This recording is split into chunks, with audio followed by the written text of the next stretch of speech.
Bonjour et bienvenue sur les Clés de la Réno. Vous vous lancez dans la rénovation ? Alors vous êtes au bon endroit. Les Clés de la Réno, c'est le podcast qui vous accompagne tout au long de votre projet pour aménager et décorer la maison ou l'appartement qui vous correspond. Je suis Alison, aujourd'hui architecte d'intérieur et décoratrice. Je vous propose ici mes conseils et mes astuces pour transformer votre projet en un intérieur beau, chaleureux et fonctionnel dont vous serez fiers. Je suis passée par là. Je sais ce que c'est que de devoir gérer une rénovation en plus de son quotidien. C'est pas toujours une partie de plaisir, mais ça en vaut tellement la peine au bout du compte. Seul ou avec un invité, laissez-moi vous aider à simplifier les étapes, vous apporter les clés dont vous avez besoin pour que votre projet se passe au mieux. Imaginez, vous saurez enfin par où commencer et comment faire les bons choix. Retrouvez-moi aussi sur Instagram, c'est tout simplement les Clés de la Réno podcast pour encore plus de partage et de retour d'expérience. Allez, on y va ?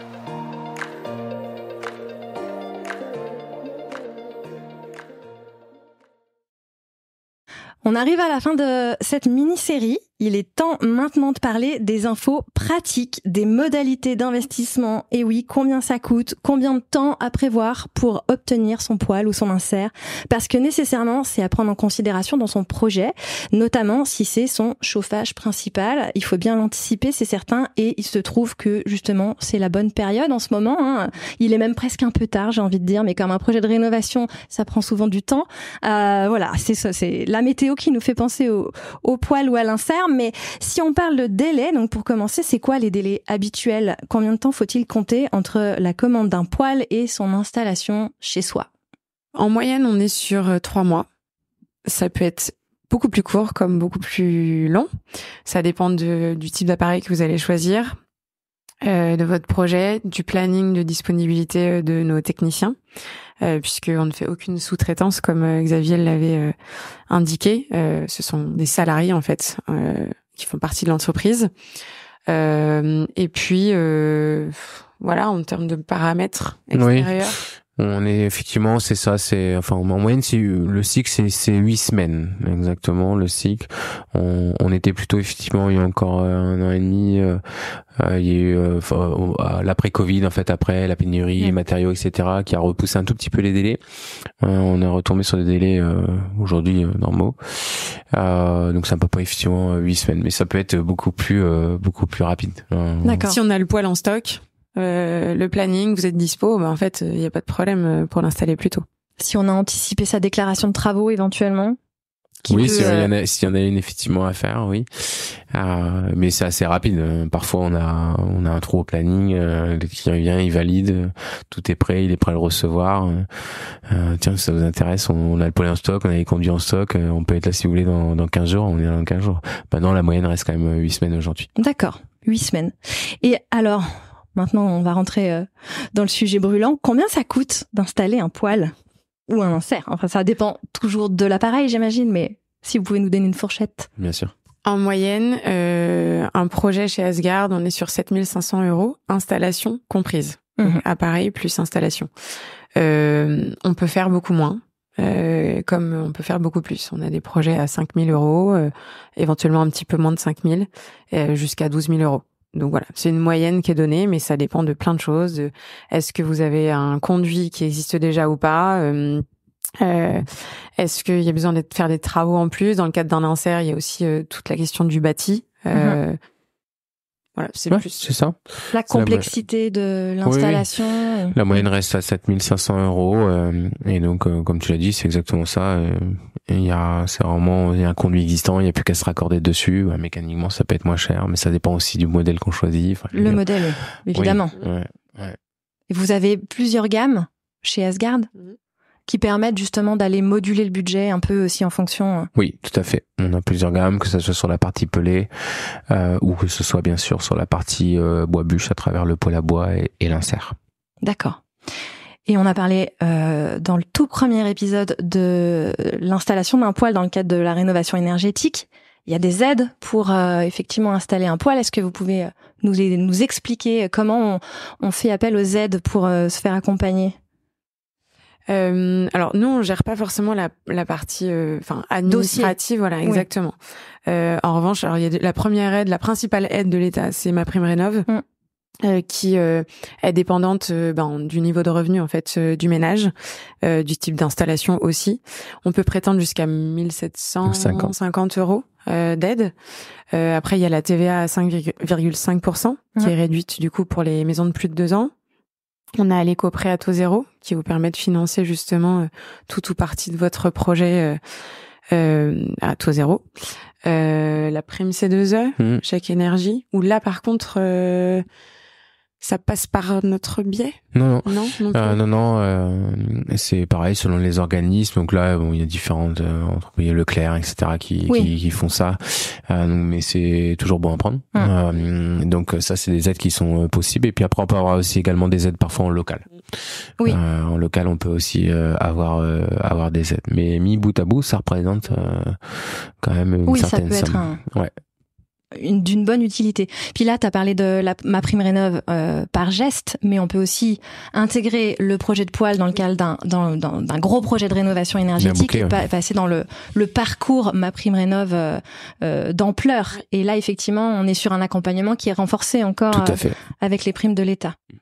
Quand je disais sur un épisode précédent que beaucoup de choses étaient mises en œuvre pour pousser les clients à passer par des professionnels, on en a la réponse. Ce qui est effectivement un critère indispensable, c'est le professionnel RGE pour pouvoir bénéficier de ces aides. Exactement. Il n'y a aucune de ces aides qui sont possibles si c'est pas fait par un professionnel. Donc et enfin, ça va de pair avec le fait que le professionnel soit certifié RGE Calibois, puisqu'il sait aussi ce qu'il vend. Mais les appareils labellisés flamme verte ou équivalent flamme verte font partie justement de ces aides. Des appareils qui n'auraient pas l'équivalent en fait du label flamme verte ne peuvent pas non plus prétendre en fait à des aides. Donc en fait, il y a le type d'appareil au-delà du choix aussi de l'installateur. Ouais. Généralement, ça va de pair, quoi. Vous n'avez pas parlé de ce label, c'est quoi? Label Flamme Verte, c'est un label français qui est volontaire, donc qui est payant et qui va analyser le rendement énergétique de votre appareil, les émissions de monoxyde de carbone, d'azote, de particules fines, enfin plein d'éléments différents pour dire que ça fait partie des appareils qui sont suffisamment performants pour émettre le moins de CO2, le moins de particules fines dans l'air, justement. D'accord. Et donc, c'est un critère pour pouvoir bénéficier des aides qui soit label flamme verte ou équivalent. Label flamme ou flamme verte ou équivalent flamme verte. C'est-à-dire que tous les poêles labellisés flamme verte peuvent prétendre aux aides de l'État. Ça dépend aussi après de la manière du niveau de revenu du projet. Mais certains poêles non labellisés flamme verte, mais qui ont une équivalence en termes d'analyse de critères, peuvent aussi y prétendre. D'accord. Oui, donc en gros, c'est tous les poêles que vous proposez, quasiment, j'imagine. Oui. Alors, chez Asgard, oui, en tout cas. Oui, c'est ça. D'accord. Très bien. Et comme on l'a dit, quand même, 7 500 €, malgré les aides, potentiellement, ça peut être un investissement. Est-ce que chez Asgard, vous accompagnez vos clients d'une manière ou d'une autre avec des possibilités de financement Qu'est-ce que vous avez mis en place, justement, pour permettre de faciliter l'achat ? On propose justement des solutions de financement pour financer tout ou partie de votre poêle. Ça, c'est vous qui décidez. À un taux de 6,95%, sans frais de dossier. Vous n'avez pas non plus à gérer, la partie administrative. Et vous choisissez le nombre de mensualités, justement. D'accord. Donc, c'est assez libre et vous n'avez grosso modo pas grand chose à gérer, donc on propose. En moyenne, c'est 2 ans.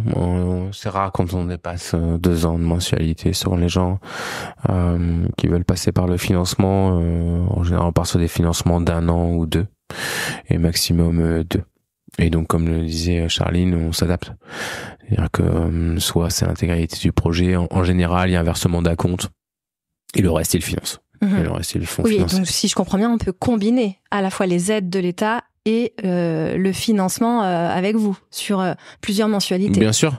Donc le financement, ça permet de garder son épargne, et ça permet aussi parfois de pouvoir voir l'enveloppe différemment.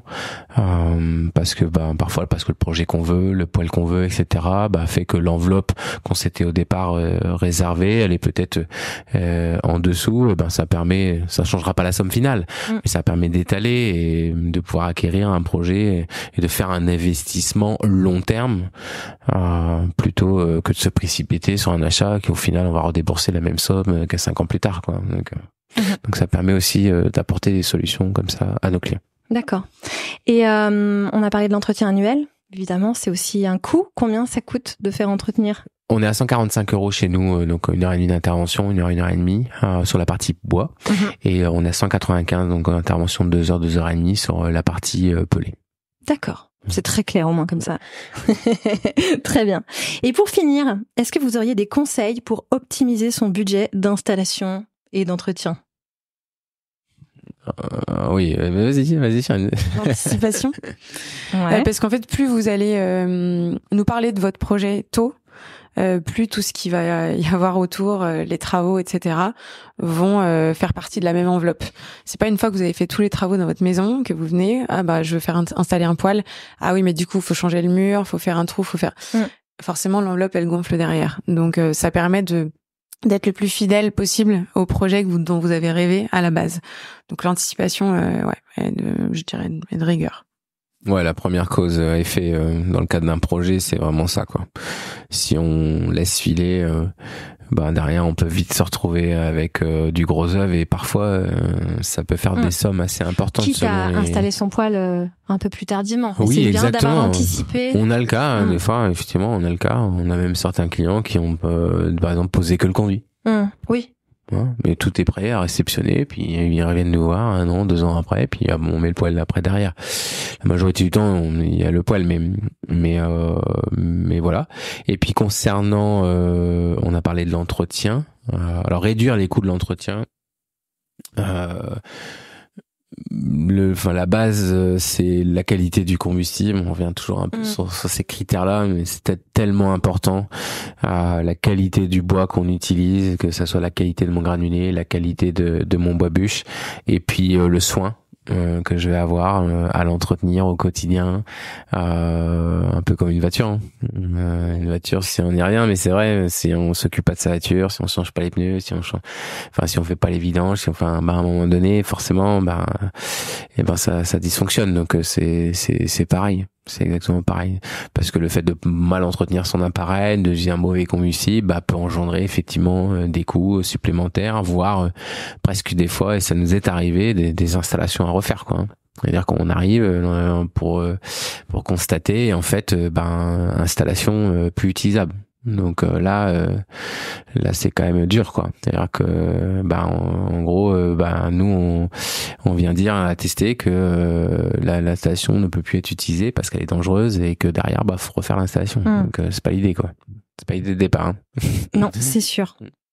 Très bien. Bon, alors ça y est, là, je crois qu'on est au point. On peut dire qu'on a fait un bon tour de la question. Malgré tout, comme on sait que c'est un sujet qui peut nous interpeller, nous tracasser quand on se lance dans un tel projet, on a prévu un petit épisode bonus, un épisode spécial qui est consacré à ceux qui nous écoutent. Charline, Xavier, je vous propose qu'on termine avec l'épisode spécialement dédié aux questions des auditeurs. Si vous avez écouté jusqu'ici, c'est probablement que l'épisode vous a plu. Alors n'hésitez pas à en parler autour de vous, amis, famille, tous ceux qui rénovent sont les bienvenus. Vous pouvez aussi évidemment laisser un commentaire sur Apple Podcast ou une note 5 étoiles sur Spotify. Et si vous souhaitez être informé des prochains épisodes, n'hésitez pas à vous inscrire à la newsletter ou à me suivre sur Instagram. Le podcast, c'est fini pour aujourd'hui, mais je vous dis à très vite pour un nouvel épisode.